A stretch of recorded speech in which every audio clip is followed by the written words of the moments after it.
En Galicia, nestes intres, hai 3 mulleres das que non se sabe nada do seu paradoiro. Elas son Isaura, Clotilde e Manuela. Os equipos de emerxencias buscaron de xeito incesante por elas, pero moito ollo porque en algún caso, como no de Manuela, deixaron de facelo sobre o terreo. Así é o protocolo. Axiña falamos co sobriño de Manuela para falar con el sobre o seu parecer de que pararan de buscar polo monte pola súa tía, pero antes imos a ver como sucederon esas desaparicións. Poida que sexa unha das probas da vida máis difíciles ás que enfrontarse. A incerteza de non saber onde está e que pasou con ese familiar que desaparece. Un pai, unha nai, un fillo, que un día sae da casa para non regresar. O 8 de xullo, en pleno centro de Lugo, perdíase a pista a Isaura, de 85 anos. Aquel martes foi como de costume a dar un paseo para mercar pan e froita, pero non volveu. Cando cheguei a casa ás 8:30 non estaba, entonces retrasouse un pouco en chegar a casa, fui a buscar e xa non encontrei. A última imaxe dela rexistrábase nunha cámara de seguridade dunha froitería a máis de media hora da súa casa. É a mesma. A min ayer viñeron os policías para concretar exactamente, porque solamente tiñan a miña versión, e claro, eu dixenles, mira, eu único mirar as cámaras, pero eu poño a mau no lume e non me queimo de que era a propia señora.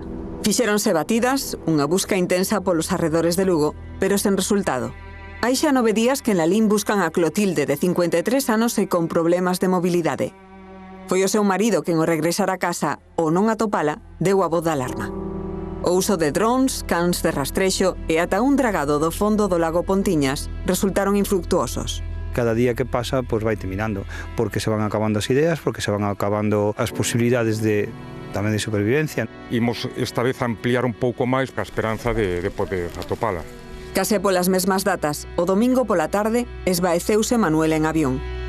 O seu 73 anos saiu da casa na que estaba de visita co seu fillo e nunca máis se soubo.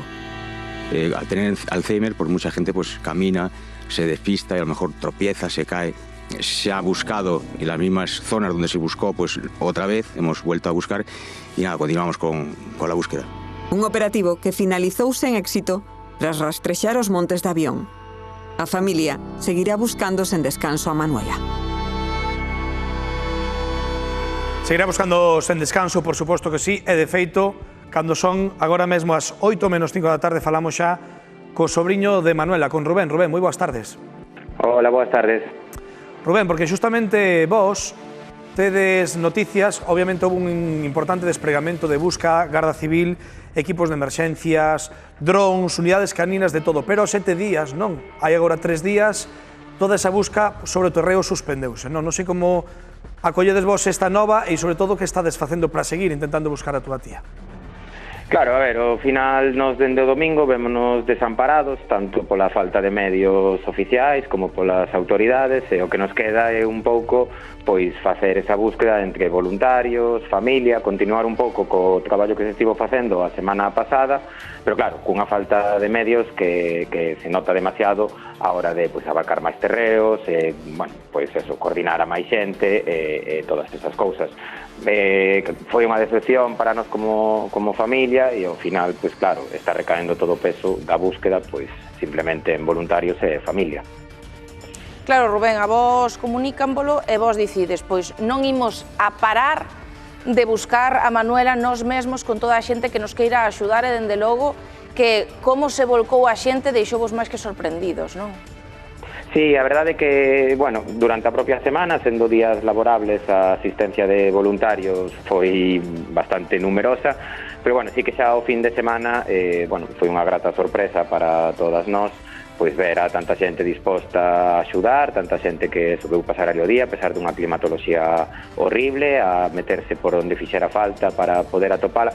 Por eso tamén nos decepciona pois un pouco o abandono que temos polas institucións públicas a hora de buscar, porque non é que se parara de facer a búsqueda, que non houbera voluntarios ou que non houbera xente. Demostrouse, sobre todo o fin de semana, que a xente estaba disposta a seguir e, bueno, dende o domingo quedamos un pouco desamparados.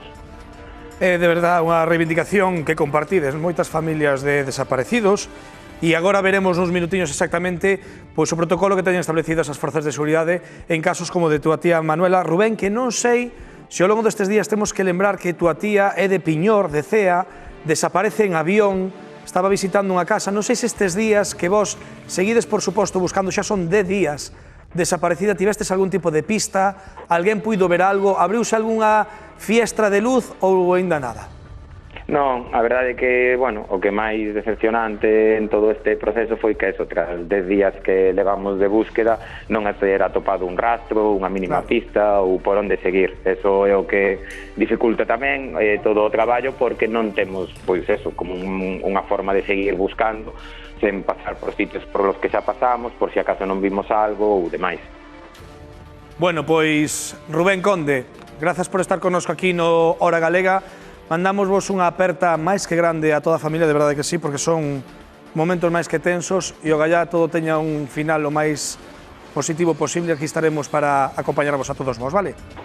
Vale, moitas grazas por seguir dando cobertura. Eso é recordar que calquera voluntario que queira no pobo de Rubillós seguimos na búsqueda e que se agradece calquera tipo de colaboración.